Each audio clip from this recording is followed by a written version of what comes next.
Hello बच्चों, good morning to all of you. फिर से एक बार आप सभी का हमारे defence services academy Shahpur Bhandara की वीडियो लेक्चर्स में फिर से एक बार स्वागत है। तो प्रीवियस वीडियो लेक्चर्स में हमने करंट इलेक्ट्रिसिटी से रिलेटेड टॉपिक्स को एंड किया था, जो आपको क्लास 11th 12th में काफ़ी काम आने वाले हैं।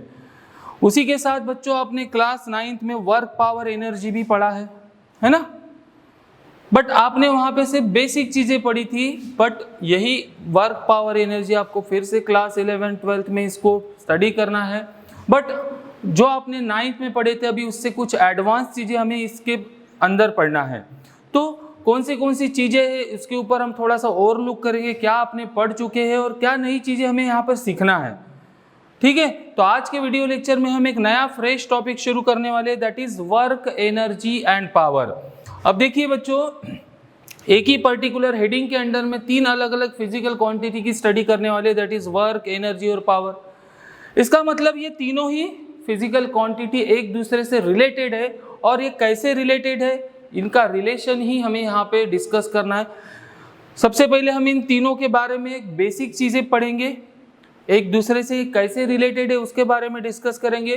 फिर वन बाय वन एक एक फिजिकल क्वांटिटी को हम डिटेल में स्टडी करने वाले हैं।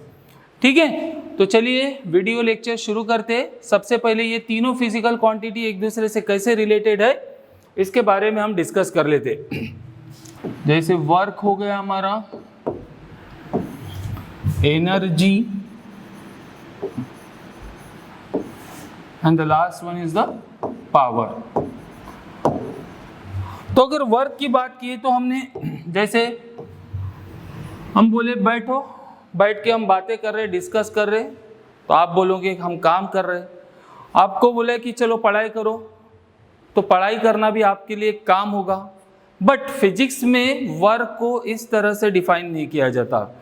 फिजिक्स में work is nothing but the scalar product of two physical quantities, that is force and displacement. क्या बोला, फिर से एक बार सुन लीजिए कि वर्क को अगर हम फिजिक्स में डिफाइन करते हैं, हमें फिजिक्स में हर एक चीज को न्यूमेरिकली कैलकुलेट करके दिखा सकते हैं। तो फिजिक्स में वर्क कैसे डिफाइन होता है, physics is nothing but the product of, कौन सा प्रोडक्ट, स्केलर प्रोडक्ट। अब आपने क्लास 8 9 10th में ये स्केलर प्रोडक्ट क्या होता है, वेक्टर प्रोडक्ट क्या होता है, इसके बारे में डिस्कस नहीं किए। बट जब तक कि आपको इन चीज़ों के बारे में पता नहीं चलेगा, आपको ये चीज़ें समझेंगी नहीं। तो थोड़ा सा हम एक ओवरलुक कर लेते हैं, जो क्लास 11th में आप सबसे पहले वही पढ़ोगे और उसके बाद ही ये टॉपिक्स पढ़ने वाले हो। आपने क्लास 9th में वर्क मतलब पढ़े हैं कि work is nothing but force into displacement, है ना। फोर्स और डिस्प्लेसमेंट का प्रोडक्ट कर लो तो हमें वर्क मिलेगा। बट यहाँ पर हमें क्लास 11th में जब हम इसे पढ़ेंगे तो हम ऐसा नहीं पढ़ेंगे। क्लास 11th में हम पढ़ेंगे work is a dot product of two vector quantities, that is force and displacement. Force और डिस्प्लेसमेंट दोनों ही वेक्टर क्वांटिटी, आपने पता है, हमने इसके पहले के कुछ प्रीवियस वीडियो लेक्चर्स में इसके बारे में डिस्कस कर चुके। स्केलर क्या होता है, वेक्टर क्या होता है, ये चीजें हमने पढ़ चुके। बट जैसे हम नॉर्मल जो हमारा एडिशन, सब्ट्रैक्शन, मल्टीप्लिकेशन करते हैं, अलजेब्रिक कैलकुलेशन, बट अगर जब वेक्टर्स की बात आती है तो वेक्टर्स के कुछ रूल्स होते हैं, उनका एडिशन करना, उनका मल्टीप्लिकेशन करना, ये सब चीज़ें डिफरेंट होती है जो अभी तक के आपने पढ़े नहीं है। जैसे आप क्लास 11th में फिजिक्स में सेकेंड चैप्टर पढ़ोगे, मैथमेटिकल मेथड्स, वहाँ पे आपको स्केलर वेक्टर्स क्या होते हैं, साथ ही साथ हम नंबर ऑफ वेक्टर्स को ऐड कर सकते हैं, सब्ट्रैक्ट कर सकते हैं, मल्टीप्लाई कर सकते हैं। तो उनके कुछ बेसिक रूल है और उस रूल के हिसाब से ही हमें क्लास 11th में फिर स्टडी करना है। तो जैसे बच्चों हमारे पास दो वेक्टर क्वांटिटीज हैं, दो वेक्टर्स है, सपोज वेक्टर ए और ये है सपोज वेक्टर बी। इन दोनों के बीच में कोई सर्टेन एंगल है थीटा। तो dot product of two vectors, देखिए हम दो वेक्टर का मल्टीप्लिकेशन दो तरीके से कर सकते हैं। एक को हम डॉट प्रोडक्ट बोलते हैं या स्केलर प्रोडक्ट, दूसरे को बोलते हैं हम क्रॉस प्रोडक्ट या वेक्टर प्रोडक्ट। जैसे आप सभी को पता है फोर्स और डिस्प्लेसमेंट दोनों ही कौन सी क्वांटिटी, वेक्टर क्वांटिटी, और इन दोनों वेक्टर क्वांटिटी का जब हम मल्टीप्लिकेशन कर रहे हैं तो हमें रिजल्टेंट क्या मिल रहा है, वर्क। और work is a scalar quantity. इसीलिए इस प्रोडक्ट को हम स्केलर प्रोडक्ट भी बोलते। दो वेक्टर का मल्टीप्लिकेशन करने के बाद अगर कोई फिजिकल क्वांटिटी स्केलर आती है तो ऐसे दो वेक्टर के प्रोडक्ट को हम कहते हैं स्केलर प्रोडक्ट, और उस प्रोडक्ट को हम डॉट से रिप्रेजेंट करते, उस मल्टीप्लिकेशन को हम डॉट से रिप्रेजेंट करते, इसलिए इस प्रोडक्ट को कहा जाता है डॉट प्रोडक्ट ऑफ, मतलब डॉट प्रोडक्ट और स्केलर प्रोडक्ट, ठीक है। और दूसरा जो प्रोडक्ट होता है वेक्टर्स का, that is vector A cross vector B, इस तरह से रिप्रेजेंट करते हैं। तो ऐसा रिप्रेजेंटेशन कब करेंगे? जब दो वेक्टर्स का मल्टीप्लिकेशन करने के बाद, अभी सिर्फ आप मैं जितना बता रहा हूं उतना चीजें याद रखिए, उससे आपको आगे की चीजें समझेंगी। अगर दो वेक्टर का मल्टीप्लिकेशन करने के बाद जो भी थर्ड क्वांटिटी आएंगी अगर वो भी वेक्टर ही हो तो ऐसे प्रोडक्ट को कहते हैं बच्चों हम वेक्टर प्रोडक्ट, या इस प्रोडक्ट को हम रिप्रेजेंट करते हैं क्रॉस सिंबल से, या इसीलिए हम इसे कहते हैं क्रॉस प्रोडक्ट या वेक्टर प्रोडक्ट। तो जब हम इसको डिफाइन करते हैं स्केलर प्रोडक्ट को या डॉट प्रोडक्ट को, तो स्केलर प्रोडक्ट मतलब क्या होता है? दो वेक्टर के मैग्नीट्यूड का प्रोडक्ट इनटू कोसाइन या cos of the angle between them. जैसे दो वेक्टर्स है, यहाँ पर वेक्टर ए और वेक्टर बी, इन दोनों के बीच में एक सर्टेन एंगल है थीटा, तो इन दोनों वेक्टर्स के मैग्नीट्यूड का प्रोडक्ट, अब मैग्नीट्यूड क्या होता है ये पता है, जो वेक्टर क्वांटिटी होती है उसके पास मैग्नीट्यूड भी होती है डायरेक्शन, और स्केलर क्वांटिटी के पास सिर्फ और सिर्फ मैग्नीट्यूड ही होता है। जैसे फोर्स है हमारा कोई 10 न्यूटन, ये हो गया उसका मैग्नीट्यूड, और वेक्टर फॉर्म में जब लिखेंगे तो हमें मैग्नीट्यूड के साथ साथ सर्टेन डायरेक्शन भी बताना पड़ता है, जिसको हम यूनिट वेक्टर से रिप्रेजेंट करते हैं। तो जब हम दो वेक्टर्स का डॉट प्रोडक्ट करेंगे, vector A dot vector B, तो इसी को लिखा जाता है बच्चों वेक्टर ए का मैग्नीट्यूड, इसको मॉड में भी ऐसे लिख सकते हैं हम, वेक्टर ए का magnitude mod of vector B, मतलब वेक्टर बी का मैग्नीट्यूड इनटू कॉस थीटा, या फिर इनके ऊपर से एरो हटा दो तो ये भी मैग्नीट्यूड ही कहलाता है, तो ए बी कॉस थीटा। और दो वेक्टर का अगर क्रॉस प्रोडक्ट करते हैं तो इसको डिफिनेशन होती है इसकी, vector A cross vector B is nothing but what, A B sine theta, sine of the angle between the two vector, magnitude of two vector का product into sine of angle between them. तो ये cross product होता है, और ये होता है हमारा dot product, vector A dot vector B को हम लिख सकते हैं ए बी कॉस थीटा। इतनी चीजें पहले आपके दिमाग में फिट कर लो, ठीक है। तो हमने क्या बोला, वेक्टर हमारा जो वर्क डन है एक ऐसी फिजिकल क्वांटिटी है जो वेक्टर मतलब फोर्स और डिस्प्लेसमेंट, ये दोनों ही वेक्टर का क्या है, डॉट प्रोडक्ट। इसीलिए हम जब क्लास 11th में वर्क को डिफाइन करेंगे तो work is nothing but the dot product और scalar product of force and displacement.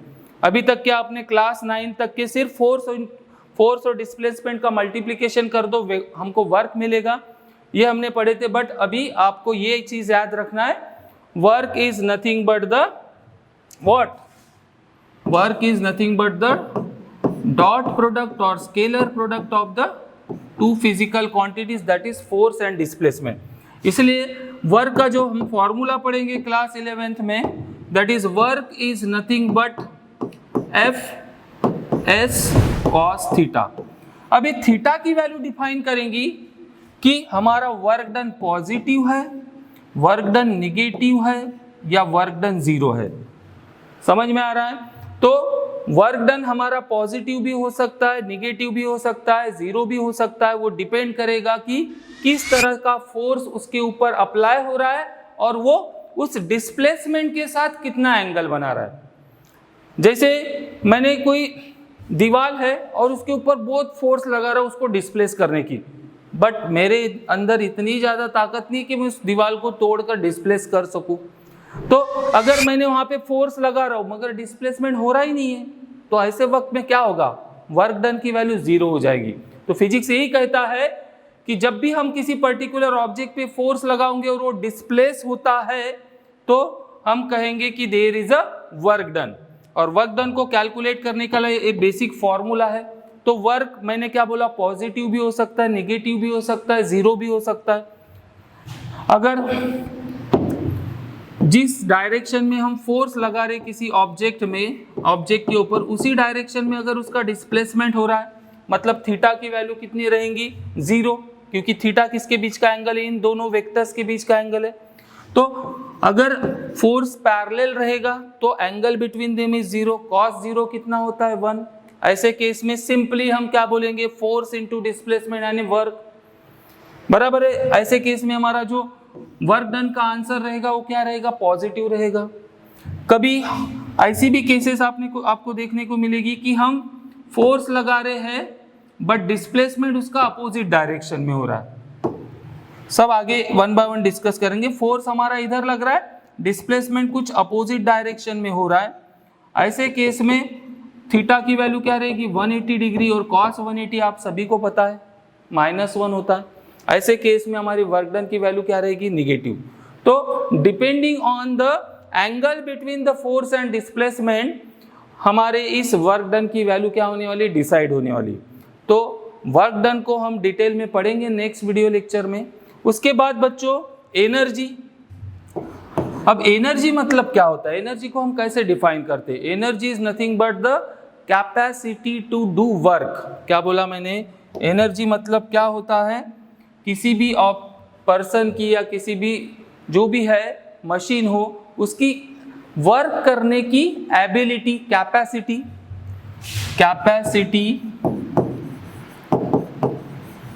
To do work, कितना वर्क कर सकता है वो, that is the energy of that particular object. तो देखिए वर्क से ही रिलेटेड एनर्जी, इसीलिए फिजिक्स को वर्क और फिजिक्स में जो है हमारे वर्क और एनर्जी को इक्विवेलेंट क्वांटिटी कहा गया है। जितना हमारे पास एनर्जी होगी उतना ही हम क्या कर सकते हैं, वर्क डन कर सकते हैं। तो जैसे वर्क डन को हम कैलकुलेट करते हैं तो इसका जो ऐसा यूनिट होता है, एक्चुअली देखो फोर्स मतलब क्या होता है बच्चों, न्यूटन। डिस्प्लेसमेंट का यूनिट होता है मीटर। तो न्यूटन मीटर एक्चुअली वर्क का ऐसा यूनिट होता है, बट हम इसे फिजिक्स में क्या कहते हैं, आपको सभी को पता होगा। एनर्जी का यूनिट, वर्क डन का यूनिट क्या होता है, जूल, पता। सो वर्क और एनर्जी दोनों ही इक्विवेलेंट क्वांटिटी, जितना हमारे अंदर एनर्जी रहेंगी उतना हम क्या कर सकते, वर्क डन कर सकते। तो एनर्जी के आपने डिफरेंट फॉर्म्स पढ़ चुके हैं, light energy, solar energy, heat energy, chemical energy, nuclear energy, लंबी लिस्ट है। बहुत सारे टाइप्स की एनर्जी है जिसको हमें डिस्कस करना है। बट एक चीज हमेशा याद रखना है, energy and work done both are equivalent. दोनों के डायमेंशन सेम है, दोनों के यूनिट सेम है। जैसे हमने इसका ऐसा यूनिट न्यूटन पर मीटर को ही हम यहाँ पे जूल बोलने वाले, उसी को यहाँ पर भी एनर्जी का भी यूनिट क्या होगा, जूल, यानी उसी को हम न्यूटन मीटर भी बोल सकते हैं। अगर CGS यूनिट की बात करते हैं हम एनर्जी की, तो CGS यूनिट होता है इसका बच्चों अर्ग, और यही CG यूनिट किसका होगा, वर्क का भी होगा। जो चीज़ें हम वर्क के लिए बोलेंगे वही चीज़ें हमारे एनर्जी के लिए भी लागू करेंगे, बिकॉज बोथ आर इक्विवेलेंट, दोनों के डायमेंशंस भी सेम हो गए। ठीक है, उसके बाद बात आती है पावर मतलब क्या। आपको वर्क और एनर्जी तो पता चल गया, और एक चीज most important, that is energy के बारे में आपने क्लास 8, 9, 10 में पढ़ चुके, that is law of conservation of energy. सभी को याद होगा, रट्टा हो गया होगा दिमाग में। Energy can neither be created nor be destroyed, it can be converted from one form to another form. Energy को हम ना तो बना सकते हैं ना उसको डिस्ट्रॉय कर सकते। हम क्या कर सकते हैं, हम सिर्फ और सिर्फ उसको एक फॉर्म से दूसरे फॉर्म में कन्वर्ट कर सकते हैं, बराबर है। इसके कई सारे एग्जाम्पल आपने देखे होंगे, जैसे कोई हमारे दिवाली में हम पटाखे फोड़ते हैं, है ना। यहाँ पे जैसे हम कोई बारूद, इसके अंदर क्या होती है, बारूद भरी हुई रहती है, केमिकल एनर्जी स्टोर्ड रहती है। जैसे ही हम इसको मतलब हीट प्रोवाइड करते हैं तो ये ब्लास्ट होता है। तो ब्लास्ट होने के बाद क्या होती है, वो एनर्जी कहाँ कन्वर्ट होगी, chemical energy converted into sound, chemical energy is converted into light energy, chemical energy is converted into heat energy. मतलब जो भी एनर्जी उसके पास स्टोर थी वो डिस्ट्रॉय नहीं हुई है, वो किसी और फॉर्म में कन्वर्ट हो गई है। So this is the most important law of that energy, that is law of conservation of energy. हम एनर्जी को एक फॉर्म से दूसरे फॉर्म में कई बार चेंज करते। जब हमें इलेक्ट्रिकल एनर्जी कन्वर्ट करना मतलब इलेक्ट्रिकल एनर्जी बनाना होता है जनरेटर का यूज़ करके, तो हम विंड एनर्जी का यूज़ करके, स्टीम एनर्जी का यूज़ करके, ऐसे डिफरेंट फॉर्म्स ऑफ एनर्जी का यूज़ करके हम उसको इलेक्ट्रिकल एनर्जी में कन्वर्ट करते। तो law of conservation of energy वही कहता है कि हम एनर्जी को एक फॉर्म से दूसरे फॉर्म में कन्वर्ट कर सकते, बट हम ना उसको बना सकते हैं ना हम उसको डिस्ट्रॉय कर सकते हैं। तो उसी के बाद जो नेक्स्ट और लास्ट टॉपिक हमें इस पूरे टॉपिक के अंदर डिस्कस करना है, दैट इज पावर। अब पावर मतलब क्या? वर्क डन हो गया, एनर्जी हो गई। अब पावर कैसे रिलेटेड है इसके साथ? पावर मतलब क्या? शक्ति, है ना। हम बोलते हैं ना किस में ज़्यादा पावर है। किसी दो बच्चे हैं सपोज, उन दोनों को मैंने एक पर्टिकुलर वर्क दिया, एक 10 kg का ऑब्जेक्ट दिया और उनको बोला कि 10 राउंड मारो ग्राउंड के। तो उसको लेकर दौड़ रहे। एक ने 10 राउंड कंप्लीट करने के लिए सिर्फ 5 मिनट लगाए, दूसरे को 10 राउंड कंप्लीट करने के लिए 10 मिनट लगे। तो हम क्या कहते हैं? यार पहले वाले में ज़्यादा दम है ना, ज़्यादा उसके पास एक पर्टिकुलर चीज़ है जो दूसरे से उसको सेपरेट करती है, और उसी पर्टिकुलर जो स्पेशलिटी है हम उसको बोलते पावर, कि पहले वाले ने कम समय में ज़्यादा काम किया है इसीलिए उसके पास पावर ज़्यादा है। तो पावर को हम कैसे डिफाइन करते हैं? Power is nothing but the work done per unit time. जब भी हम वर्क को या एनर्जी को टाइम के साथ रिलेट करते हैं तो हमें एक नई फिजिकल क्वांटिटी मिलती है बच्चों, that is power. So power is nothing but the work done per unit time. कितने एक पर्टिकुलर टाइम मतलब यूनिट टाइम में कितना वर्क कर रहा है कोई पर्सन, कोई मशीन, कोई object, that will gives the power of that particular person, object और machine। So पावर मतलब ये तो आपने पढ़ चुके हैं, बस हमें इसको एक रिवाइज करना था। इसके बारे में डिटेल में हम आगे पढ़ेंगे। तो जैसे पावर का जो यहाँ पे फॉर्मूला दिख रहा है, that is work upon time. तो इसका ऐसा यूनिट क्या बनना चाहिए इस फॉर्मूले के हिसाब से? फॉर्मूले के हिसाब से इसका ऐसा यूनिट बनना चाहिए, दैट इज वर्क है मतलब जूल और टाइम है मतलब सेकेंड। तो जूल पर second is the unit of power, but हम इसे फिजिक्स में डिफाइन करते वक्त इस पावर के यूनिट को कहते हैं वाट, जिसको हम कैपिटल W से रिप्रेजेंट करते हैं। तो वेरियस टाइप्स ऑफ पावर भी हम क्लास 11-12 में डिस्कस करने वाले हैं। जब इलेक्ट्रिकल की बात चलेंगी, करंट इलेक्ट्रिसिटी की बात चलेंगी, तो वहाँ पे हम इलेक्ट्रिकल पावर की स्टडी करेंगे। जब मोशन की बात चलेगी और कोई चीज़ों की, तो हम वहाँ पे मैकेनिकल पावर की बात करेंगे। तो डिफरेंट टाइप्स की कंडीशन के हिसाब से डिफरेंट टाइप के पावर्स भी हम क्लास 11th और 12th में स्टडी करने वाले। तो बच्चों वर्क क्या होता है इसको और डिटेल में पढ़ने वाले, जस्ट इंट्रोडक्शन हुआ। Work is nothing but the scalar product of force and displacement. दो वेक्टर का मल्टीप्लिकेशन करने के बाद स्केलर क्वांटिटी मिलती है, इसलिए हम इसको क्या कहते हैं? डॉट प्रोडक्ट या स्केलर प्रोडक्ट। और इससे हमें क्या मिल रहा है? वर्क। एनर्जी यानी कितने समय में मतलब किसी पर्टिकुलर वर्क को करने की जो कैपेसिटी होती है, दैट इज वर्क, एनर्जी। और एनर्जी और वर्क दोनों ही क्या है? एक दूसरे से रिलेटेड टर्म्स है। जितनी हमारे अंदर एनर्जी होगी उतना ही हम वर्क डन कर सकते हैं, इसलिए दोनों को इक्विवेलेंट बोला गया, दोनों का यूनिट सेम है। और लास्ट हमने पावर को डिस्कस किया। आने वाले नेक्स्ट वीडियो लेक्चर में हम स्टार्ट करेंगे बच्चों एनर्जी के वर्क के बारे में। वर्क क्या होता है, उसके डिफरेंट टाइप्स कैसे हैं, कब पॉजिटिव वर्क होगा, कब नेगेटिव। में सिर्फ आप एक ओवरलुक करवाया, हम विथ एग्जाम्पल इसको नेक्स्ट वीडियो लेक्चर में डिस्कस करेंगे। आज के वीडियो लेक्चर में बच्चों बस इतना ही। मिलते हैं नेक्स्ट वीडियो में। खुश रहिए, पढ़ाई करते रहिए और बाहर नहीं घूमना है, ठीक है। Thank you very much.